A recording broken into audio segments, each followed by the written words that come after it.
COP27 in Sharm-el-Sheikh and online attendees. Welcome to the COP27 EU Pavilion side event, Climate Action by Businesses, Cities, and Cooperative Initiatives with Non-State Actors, Faster and Stronger Towards More Ambitious NDCs. I'm Andrew Deneau from the German Institute of Development and Sustainability, IDOS. It's a research, policy, and training think tank for global cooperation and sustainable development. Since the adoption of the Paris Agreement, an unprecedented number of non-state and subnational actors, including businesses and cities, and international cooperative initiatives with these actors, have committed to realizing a low-carbon and climate-resilient future. This groundswell of climate action is especially strong in the EU, while also holding promise worldwide. Aggregated contributions from these actors could significantly narrow emissions and climate financing gaps, accelerate implementation, and spur higher ambition among governments. The discussion today will consider how these efforts by these actors can enhance NDCs, strengthen decarbonization, and accelerate ambition across all sectors towards limiting global warming to 1.5 degrees. We discuss newly published reports on their impact. The reports are titled COP27, Climate Action by Businesses, Cities, and Cooperative Initiatives, Faster and Stronger Towards More Ambitious NDCs, and Global Climate Action 2022, Progress and Ambition of Cities, Regions, and Companies. Our panelists will take 5 minutes each to discuss 4 key areas of global climate action: international cooperative initiatives, initiatives launched in the past year at COP27 in Glasgow, the progress of cities and regions, and progress of companies. Our colleague Evie Bosch will monitor Slido. Please post your questions either using the Slido link below the video or by using the QR code provided on the page. This side event is brought to you through a partnership between the New Climate Institute, Radboud University, the German Institute of Development and Sustainability, Data-Driven Enviro Lab, Utrecht University, PBL Netherlands Environmental Assessment Agency, CDP, and Oxford University. It is my pleasure to present our first panelist, Dr. Sander Chan, Assistant Professor at Radboud University's Environmental Governance and Politics Group. Sander is also an Associate Researcher at IDOS. Sander will discuss the state and progress in climate action by international cooperative initiatives. Sander, you have the floor. Thank you, Andrew. So in the last 8 years, we have seen much emphasis on international cooperative initiatives that engage businesses, investors, civil society, and other actors. And the reason for this interest is the fact that they come with many promises. They would generate catalytic impacts, next slide please, leading to a continuous expansion and growth of climate action worldwide. They would contribute to problem solving, for instance, by narrowing the global emissions gap, thereby effectively contributing to low carbon and climate resilient development. And moreover, they also promise to deliver on sustainability benefits such as energy access and poverty alleviation, especially in developing countries.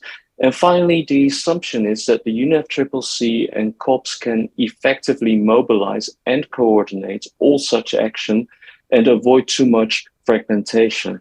And in our report, we visit these 3 promises. Next slide, please.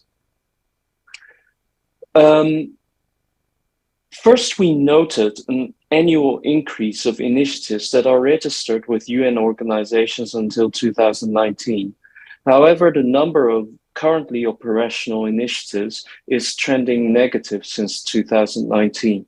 Many initiatives launched around the Paris Climate Conference in 2015 have expired, and the number of new initiatives is not keeping up. In the case of nature-based climate action, here on the right of the screen, we even see a clear decrease in number of initiatives in any case. we should definitely see more growth. And what we see is actually not continuous growth, let alone an accelerated growth and expansion of initiatives worldwide. Next slide, please. Then we might at least expect that initiatives are effectively contributing to low carbon and climate resilient development. This is a difficult question to answer. Measuring effectiveness is fraught with methodological difficulties.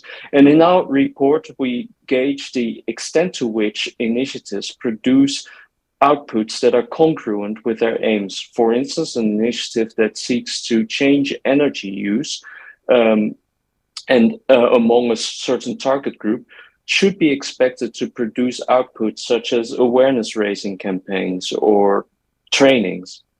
We applied this method to all 601 initiatives launched at major climate conferences since 2014, and we found that overall performance of climate initiatives has been trending downwards in recent years, first among adaptation initiatives, but now also among mitigation initiatives. And we estimate that at least 60% do not produce relevant outputs and are very unlikely to generate any positive contribution to low carbon and resilient development. Now, what about the promise of broad sustainability? I'm afraid that we don't have good news here to share either. Over the years, we have consistently observed a stark geographic imbalance with most funders, participants, and lead actors in initiatives based in high-income OECD countries. And even with a majority of activities by initiatives implemented in developing countries, one could still argue that this is disproportionately low considered the oversized climate impacts and vulnerabilities in these countries. And perhaps even more worryingly, every year since 2014, we have seen a decreasing share of outputs and activities in developing countries. Now, this raises the question whether the benefits of climate action really accrue to the most vulnerable communities and countries. Next slide. Finally, governments and international organizations are increasingly facilitators and orchestrators of non-state action, including business efforts rather than just regulators. However, their mobilization efforts are not equally as effective. We've looked at all major climate summits between 2014 and 2020 and the set of initiatives that they have launched. We have some evidence that more recent summits are associated with initiatives with lower effectiveness. So this might indicate that initially it was relatively easy to convene stakeholders around new initiatives, but as low-hanging fruit is picked, it is increasingly difficult to launch new initiatives that are also likely to meet increasingly ambitious goals and targets. Next slide, please. So let me conclude by underlining the importance of tracking initiatives, not only their target setting, but also their achievements and actual contributions to low carbon and resilient development. Moreover, at this COP, we have seen the launch of many new headline-grabbing initiatives. It is important that the UNFCCC also makes efforts beyond the initial mobilization to ensure progress and credibility of action. Thank you. Thank you very much, Sander, for sharing these concerning insights on international cooperative initiatives. Our next panelist is Sibrig Smit from the New Climate Institute. Sibrig specializes in tracking climate action and policies, focusing on non-state and subnational climate action, including potential GHG impact assessments of climate targets set by cities, regions, companies, and international initiatives. Over to you, Sibrig. Thank you so much, Andrew, and thanks for the good introduction. And also from my side, unfortunately, not very good messages, but mixed messages, hopefully. Unfortunately, as you are probably well aware, all of you, there's still an ambition gap between projected emissions under NDCs and what is needed for a maximum 1.5 degrees global warming. For 2030, we estimate that this gap is roughly 15 gigatons, which is the difference between the red and the green, down all the way down green line on the left side of the figure. However, during COP26, various initiatives were launched that could potentially help close this gap. In our study, we quantified the potential of 12 international initiatives that were launched during COP26 in Glasgow, or in short, Glasgow initiatives. These initiatives are operating in 8 sectors, as shown in the figure on the right-hand side. For each initiative, we assumed that their global ambition is to bring the sector in line with 1.5 degrees. Based on this 1.5 degrees scenario for each initiative or sector, we found that collectively, these initiatives cover roughly 75% of the ambition gap. Or in other words, the collective global potential of the Glasgow initiatives is 11 gigatons compared to emission levels under NDCs in 2030. These resulting emission levels are in line with roughly 1.8 degree global warming in 2100. The larger share of reductions can be found, maybe not surprisingly, in the fossil fuel sectors. Phasing out coal, for example, in line with 1.5 degrees would lead to roughly 4 gigatons of emission reductions.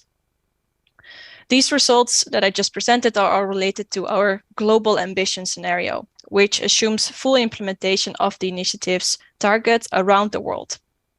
In addition to this scenario, we also developed a current signatory scenario. Here, we assume that all the signatory countries of these initiatives will implement the targets. And in this scenario, we found that emissions would go down with 5 gigatons compared to NDC levels in 2030. Here on the figure, the filled piece of the bar is the current membership scenario or the current signatory scenario of these initiatives, and the dashed lines is the additional impact that could be realized if all countries in the world would sign up to the initiatives and would implement the targets. So in other words, countries can increase their NDC ambitions with roughly 5 gigatons in total if they implement the targets that of the initiatives that they signed up to. And the resulting emissions would then be in line with roughly 2 degrees in 2100. Next slide, please.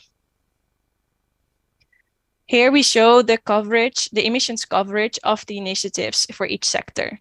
As you can see, the emissions coverage varies quite a bit.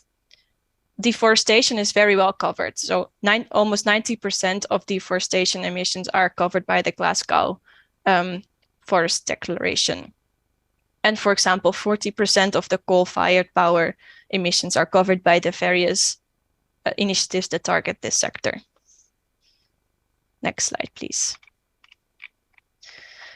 Based on these results and on the results that were presented by my colleague Sander Chen, we have 4 clear ways forward. First of all, we find that organizers of climate summits could set clear requirements for these initiatives.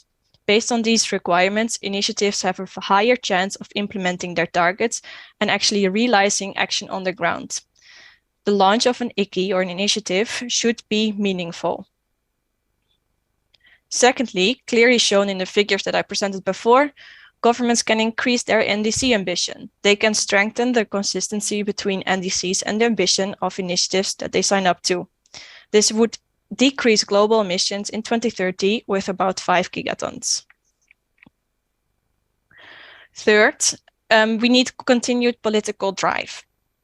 This political drive is needed to generate even more emission reduction potential and also more countries to sign up. As we saw, the difference between the global ambition scenario and the scenario under current signatories is still quite big. We need more countries to sign up to achieve this extra potential of 6 gigatons. But for this to happen, we need to have someone in the driver's seat. Finally, as also shown before, the initiatives cover roughly 75% of the ambition gap. This is quite a lot. We can be happy with that, but it also means that there's still a remaining gap of 25%. This can be filled with generating more momentum in other sectors, such as the building sector and other industry sectors. And with these closing remarks and clear recommendations, I would like to give it back to you, Andrew. Thanks a lot. Thanks very much, Sibrik, for sharing these important findings, and particularly the importance of setting requirements for initiatives in order to enhance their performance. Our next presenter is Ji Yao. He's interested in the intersection of data science and the environmental sciences, keen to use data-driven approaches to enable the net zero transition. Ji has previously worked on developing the Climb Actor package, a code package and dataset which provides harmonized climate network participation on global climate actors. Over to you, Ji. Thank you for the introduction, Andrew, and thank you to the EU Pavilion for hosting this side event. So for today, I'll be talking a little bit about the landscape, progress, and ambition of cities and regions. Next slide, please. So the analysis is drawing from the 4th edition from the Global Climate Action Report that looks at progress and ambition of cities, regions, and companies. So I will be talking a little bit more about the subnational side, while my colleague Mark will talk a little bit about companies afterwards. So starting with the landscape of cities and regions pledging climate action, our analysis covers 13 major economies that account for just over 70% of global emissions. And what we found is that over 2,400 cities and 120 regions had made quantifiable climate targets, with over 400 of these cities and regions having made more than one target. And collectively, these targets cover nearly 12% of the global population after accounting for overlaps in population between cities and regions. Next slide, please. For this year, we also did a comparison of the targets and the information that cities and regions are reporting across previous reports. So what we found is that in terms of the information that cities and regions are reporting, cities and regions are improving in the diversity of greenhouse gas information that they are reporting. So this includes information from scope disaggregated emissions to the non-CO2 greenhouse gases that are being reported. So this year in particular, we found that over 70% of all actors that had quantitative targets reported disaggregated emissions for at least one emissions scope. And this indicates that these actors are identifying the sources of their emissions. On the other hand, we found that with regards to target setting between 2018 and 2022, our data points to the fact that momentum around quantifiable emissions target setting that was focused on 2020 has not yet translated into post-2020 targets. So prior to 2020, we saw around 6,000 actors pledging emissions reduction targets, with more than 5,600 actors aiming to reduce emissions by the year 2020. After accounting for the achievement or expiration of the 2020 targets, data this year shows that the total number of subnational actors committing to quantifiable emissions reduction targets has dropped by half, with only around 3,000 actors now having set quantifiable emission reduction targets. However, there is a note of optimism in this analysis, in the sense that prior to 2020, only about close to 300 actors had set targets that aim for post-2020 emissions reductions. Since the 2020 COVID-19 pandemic, there has been significant growth in the post-2020 targets that subnational actors have set, with now over 2,500 actors with quantifiable post-2020 targets. After looking at the landscape of subnational action, we also looked at the progress of cities and regions that they're making towards their targets. So it remains challenging to assess progress for cities and regions, as we had only about 40% of cities and regions reporting the necessary information to be used in the progress tracking analysis. So of the cities and regions that we have included in this analysis of progress, less than half are on track to meeting their targets. And on average, the annualized emissions reductions per year needed for cities and regions to achieve their targets would be 22.5% emissions reductions per year, while on average, cities are averaging an annualized emissions reductions of close to 1.6%. On top of progress, we also looked at the ambition of the cities and regions targets. Next slide, please. So focusing on global north cities and regions, we used 3 IPCC reference scenarios to evaluate the ambition of targets and to evaluate whether these targets are in line with the goals of limiting warming to 2 degrees Celsius and limiting warming to 1.5 degrees Celsius with limited or no overshoot.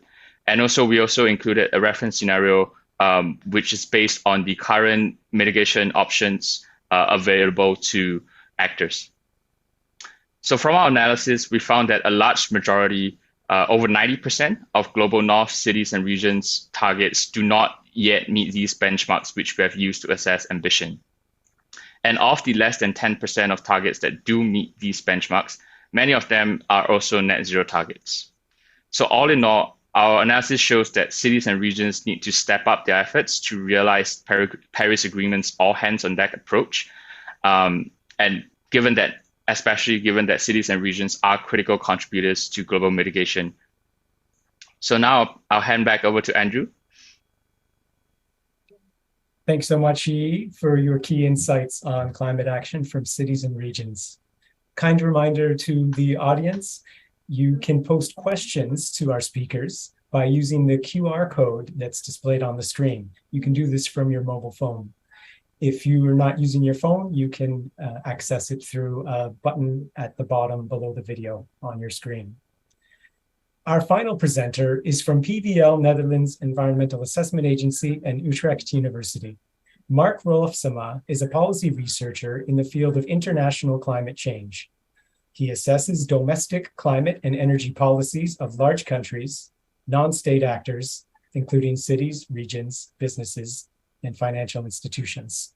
Mark, over to you. Thanks, Andrew, for these nice words, and also great to be here. So DG sends the progress and ambitions of cities and regions, and in the same report, we also look at companies. However, before going into those results, I also want to give you a sneak preview of another topic that we researched, which is also about companies, but then only companies that are specifically located in the EU. And in this case, we compared their voluntary emission reduction targets from the Science-Based Targets Initiative with those reductions that they face due to EU regulation. This was done for the time period from 2019 to 2030. And on a high level, the regulation that they face is either emission trading system for large installations or effort sharing regulation, which is especially implemented in the specific member states. So we compare the emission reduction targets that they put forward in the Science-Based Targets Initiatives with the emission reductions they are at least projected to have under these EU regulations. You can see that on the right. So the rectangle represents the greenhouse gas emissions in the European Union, and those are covered either by the ETS policy instrument or the ESD or ESR, so emission effort sharing directive or regulation. You have also the light green, so there's also land use that are included in this in the total area of emissions, but these are not included in this research. If you look at the yellow circle, these represent the emissions from companies, and they could either be covered by the ETS policy instrument or the ESR policy instrument. Then there are kind of two questions that are important. So what's the overlap of these SBTI companies with the ETS policy instrument in terms of emissions? And to what extent do their voluntary emission reduction pledges are additional to the things they have to do because of regulation? Next bullet point, please. Yeah, so these are the results. So first, in terms of overlap, you can look at that in two ways. So first, to what extent are the emissions in the SBTI initiative covered by ETS? So this is around 75% of all the companies that have ETS installations are also represented in 75% of the SBTI companies are also have ETS installations. However, of course, these emissions also, part of their emissions would also fall under ESR. If you really look specifically at these emissions, 40% of these SBTI emissions are covered by ETS and 60% is covered by the effort sharing regulation. Then to what extent are they additional? So if you really look at EU regulations only, annual reductions in this period are estimated to be 1.5%. However, if they would fulfill their voluntary reduction target, this would increase to 2.5% in this period. The most interesting results you can see on the right with the green and yellow, orange bars. There you see that especially those companies that have ETS installations also have more ambitious reduction targets in the SBTI. So this shows that ETS regulation does have impact on also voluntary targets for these emissions, or maybe the other way around. Next slide, please. So back to the report, we have looked at ambition and progress of companies based on the CDP database that includes self-reported emissions and targets. It has almost 1,500 companies and 2,200 targets. This represents around 5.3 gigaton CO2 equivalent emissions, which is slightly less than what the US is currently emitting. Next bullet point, please. So if we look at ambition, we look at annualized emission reductions from these companies. And we, as also Gigi already said, compare those with emission pathways from the IPCC report. The results show that 70% of these company targets are in line with 2-degree emission pathways, and 42.5% of these targets are even in line with 1.5% pathways. So this is a little better or more hopeful than the results from cities and regions. Then if we look at progress, we've looked to what reductions they have done since their base year, since they kind of started their target setting, which is roughly on average 2 years, so it's very short. However, they have reduced 5.8% per year in these average 2 years. Variation is large though, especially for those companies that have recently set reduction targets. However, 75% of these targets are on track on a linear pathway towards meeting their targets. To give a complete picture, we would also like to include to what extent offsets are used to reach the targets and what the ambition and progress is on scope 3 emissions. However, we have not had enough information to do this yet, and this is hopefully on the agenda for the next years. So finally, you could also look at ambition from another perspective. We could compare what the ambition was in 2018 of companies and 2021, so 2 data sets from CDP, and it clearly shows that there are almost double companies and also emissions in those 3 years, and these companies are also more ambitious. This is because they have made progress or because they have put forward new and more ambitious emission reduction targets. If we look at only those companies that are in both data sets, so they already pledged emission reduction target in 2018, but also in 2021, it shows that these companies have actually reduced more than promised, and they have also increased their emission reduction target slightly. The annual reductions in the period 2020-2030 increases from 2% annually to 2.9% annually. And finally, we see kind of the same trends in the large economic sectors, such as infrastructure, power generation, and materials. Thank you. Thanks very much, Mark.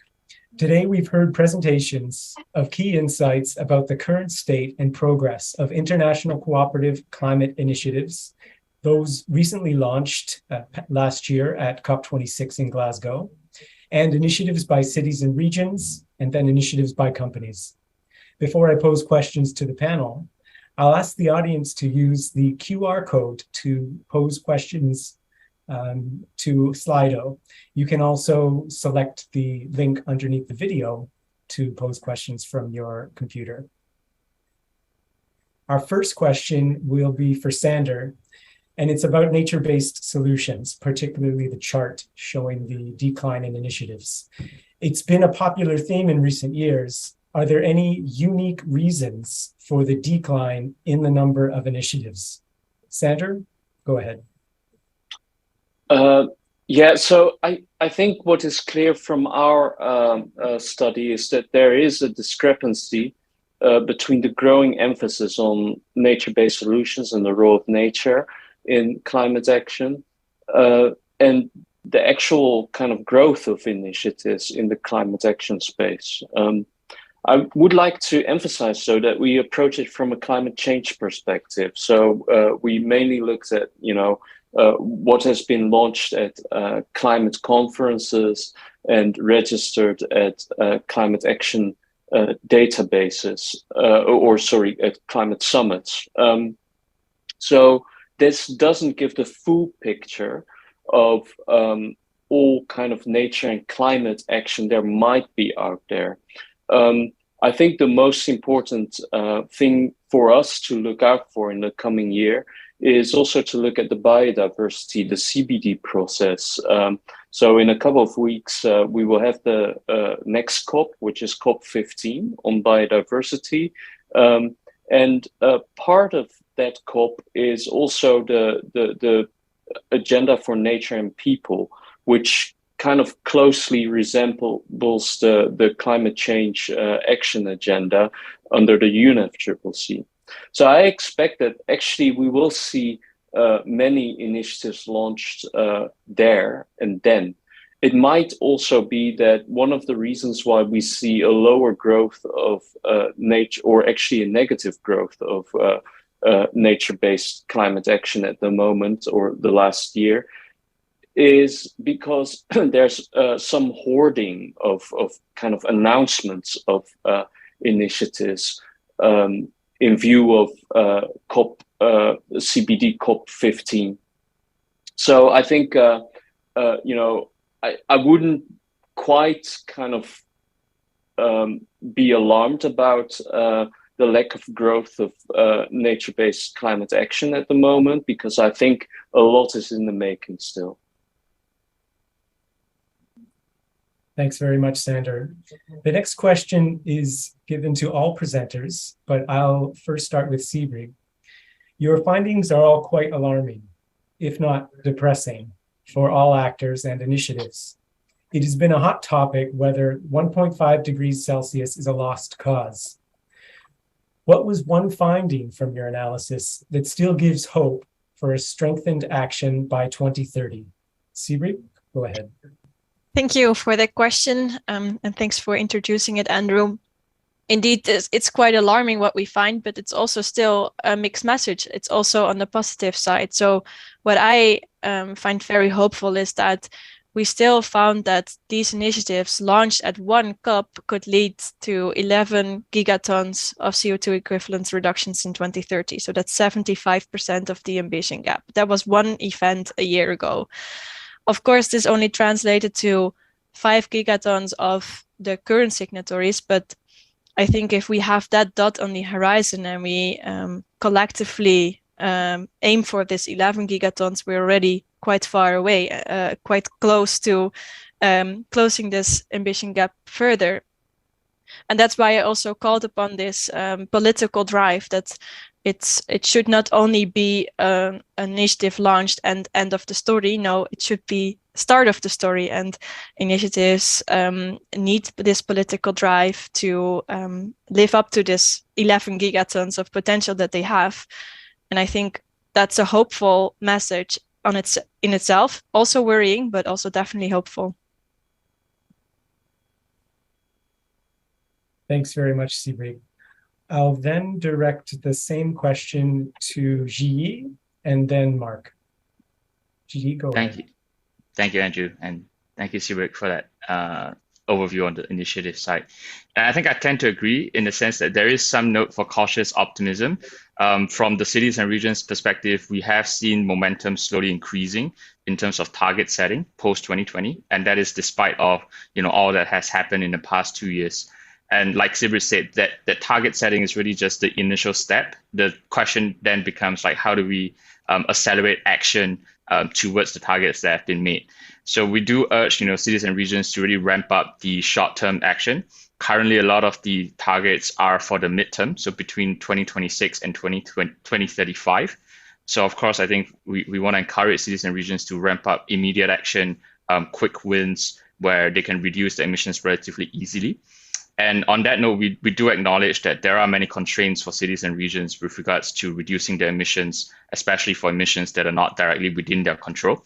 And we do want to urge, again, cities and regions to work together across different stakeholders, whether it is with, the utility companies or with other cities and regions to really come together to develop solutions and drive action across, different boundaries.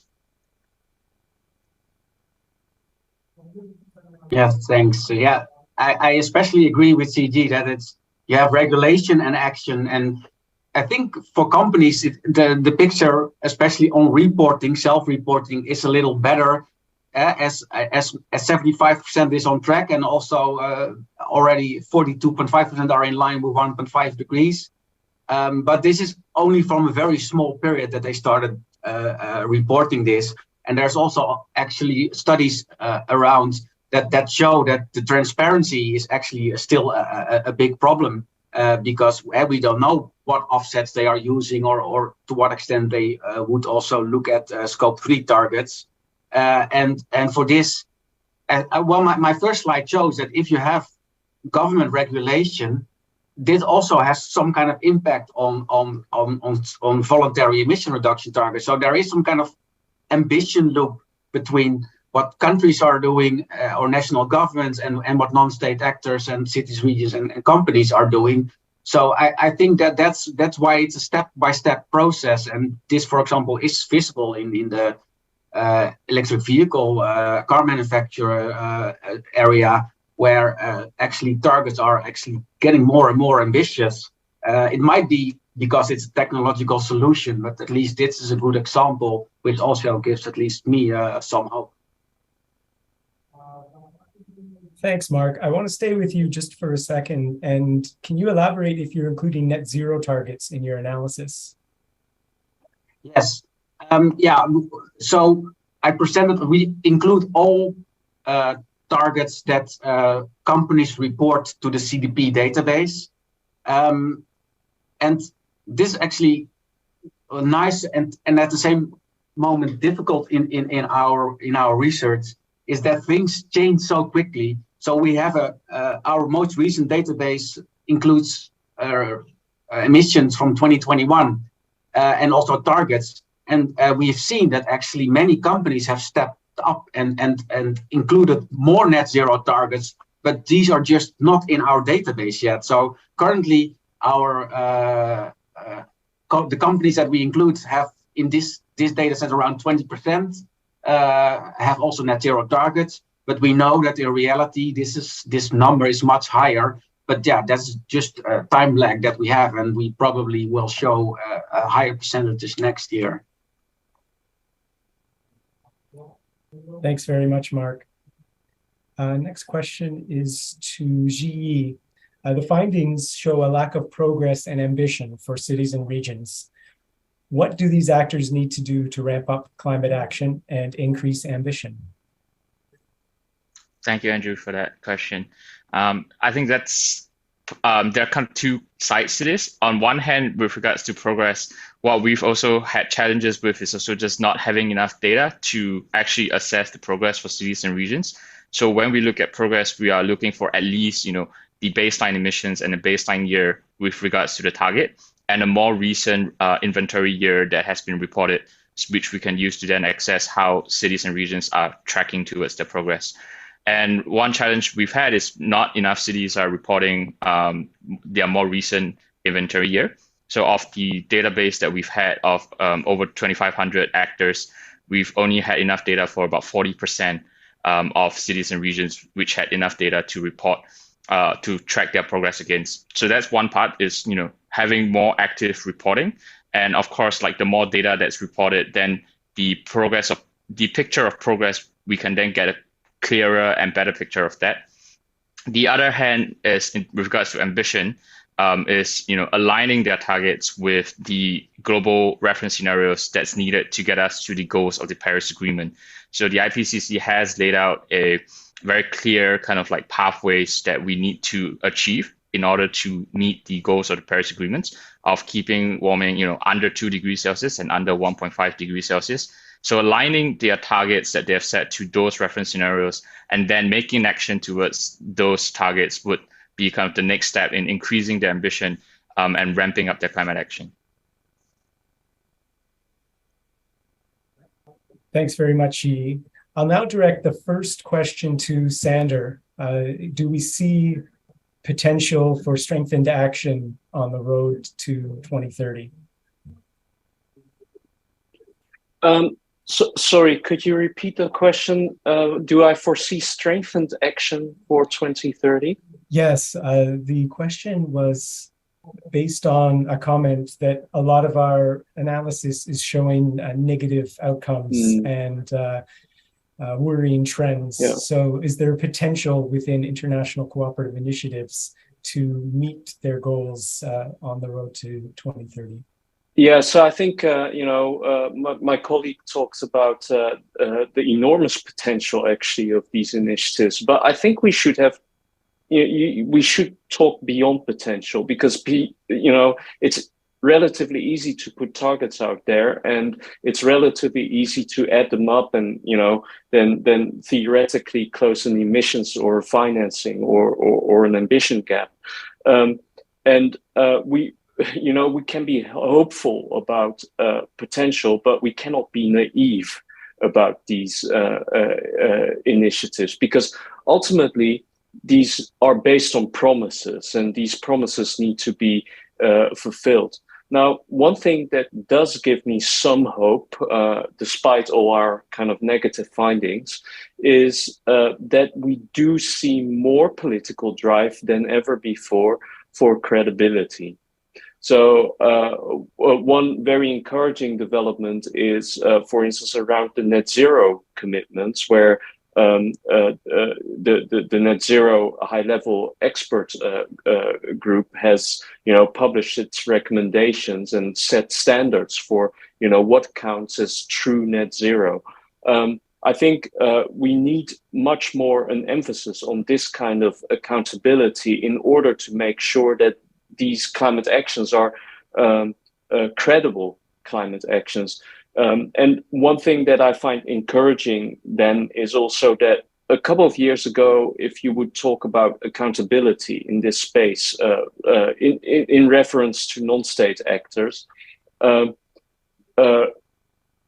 was not really a popular thing to do. People didn't want to talk about accountability. And I do feel like, the accountability of non-state and subnational actors has really become, top of the agenda. So having said that, I do see, that as a positive development in terms of a political drive towards accountability and credibility. However, I also feel like, the negative news is something that we need to really take into account, that we really need to take seriously. True, we might see an ambition loop also among businesses, but from other research, we know that it's maybe easy in the beginning to take climate action because there's a lot of low-hanging fruit. But we need to really accelerate these impacts, and a step-by-step approach and kind of this incrementalism, we're beyond that. The situation we're in, the climate crisis we're in, is so urgent that we cannot afford, this incrementalism. Thanks so much, Sander. We have another question related to what you've said. So I'm going to stay with you and then we'll open it up to the other panelists. In which countries do we see most of this accountability, or do we see the beginnings of the accountability you speak with?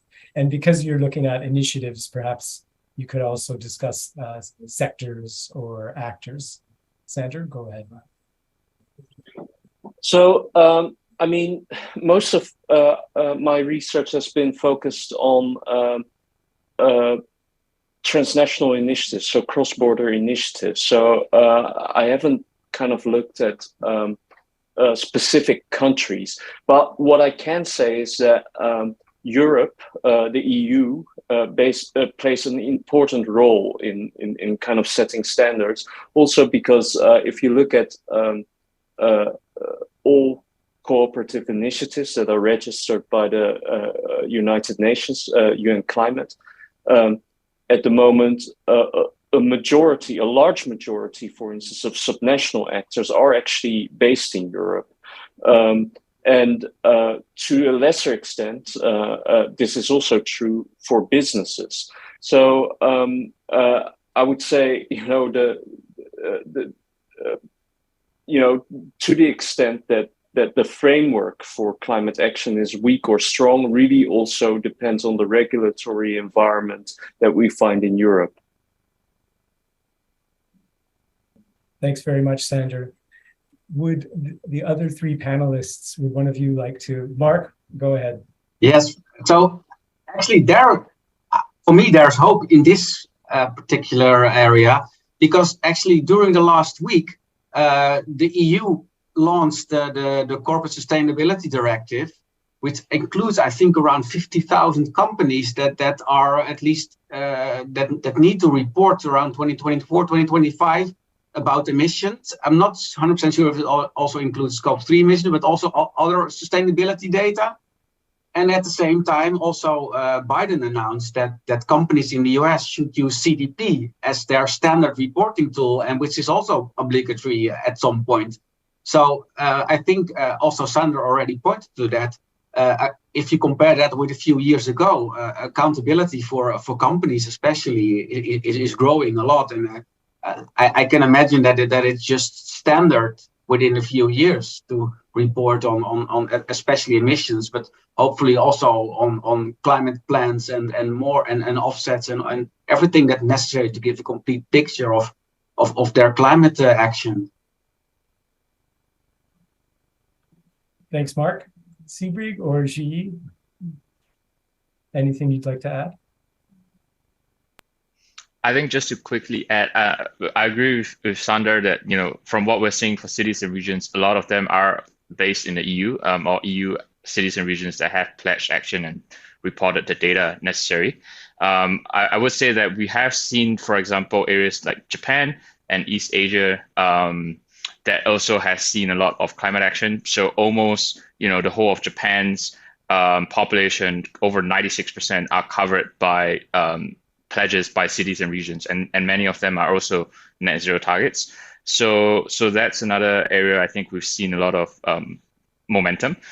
I would just quickly add that part of the accountability equation I feel is related to data, and of course there are definitely challenges with the reporting and collection of data, especially for low-income countries in particular. So maybe just to add kind of like a caveat there, that we are seeing a lot of action in some of these global north cities and countries, but we do want to be cognizant of the fact that there needs to be capacity building around how to develop accountability mechanisms for other countries as well. I want to stay with GE. Are there solutions that you can describe where lower income countries who may not have the data infrastructure or the ability to aggregate this information, are there solutions for these countries or these cities? Yeah, I mean, definitely. I think just recently, the National Academy of Sciences based in the US released a report looking at emissions inventories and the use of potentially hybrid models to understand emissions inventories of actors in general. And there's a lot of potential there to actually go from the top down using, for example, remote sensing or satellite imagery to understand what the emissions for specific actors are, and then use that to kind of like counter check or check against the bottom-up emissions inventories that are being built by the cities and regions themselves. So I think there's definitely a potential for new technologies like that to contribute to improving transparency around emissions data in particular. And on the other hand, it's also just having more standardized framework, like Mark mentioned with regards to regulation, having stronger frameworks put in place such that it is easier for cities and regions to report on their emissions without having to sift through all the different frameworks and kind of like reporting standards that are out there. Thanks so much, Yi. Question for Seabreak. I'm wondering if there's major roadblocks that you're seeing in your studies of the Glasgow initiatives, and what other lessons can be learned from those initiatives that will be launched and are being launched at COP27 in Sharm-el-Sheikh? Good question. Thank you. Yeah, and I think this also relates to a topic that we've been discussing just now before, that many of these initiatives, or the signatories of these initiatives, are mainly countries that are already quite on a good track to realizing the targets. It's relatively easy for them to sign up because in their NDCs, they are already on the track to realize the targets. So that's why it's also one of the reasons why the difference between these 11 gigatons of potential impact and 5 gigatons of current signatories impact is relatively large, because these countries don't add so much potential impact beyond their NDC when realizing their targets. And I think that's a really important point that these initiatives and the political drive needs to work on, is getting more countries on board that actually lead to extra emission reductions, emission reductions beyond NDC levels. I think that's a barrier. It's difficult because obviously it's more difficult as a country to sign up to these initiatives when you're not already on the right track. But I think this is crucial for credibility of these initiatives.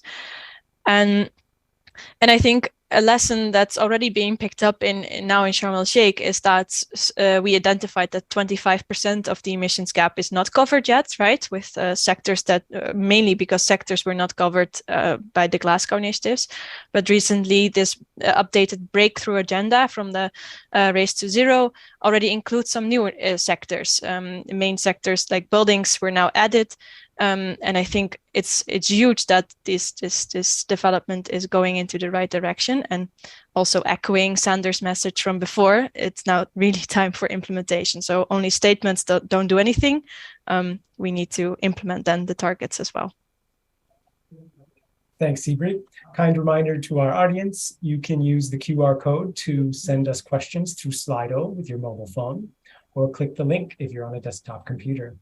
We do have another question from Slido, and I'll address this to all panelists. How can lower income countries be motivated to participate in climate action? Now you're all studying actors and initiatives. So can you relate this to how lower income countries can find the motivation to engage in climate action? I'll start with Mark. Mark, go ahead.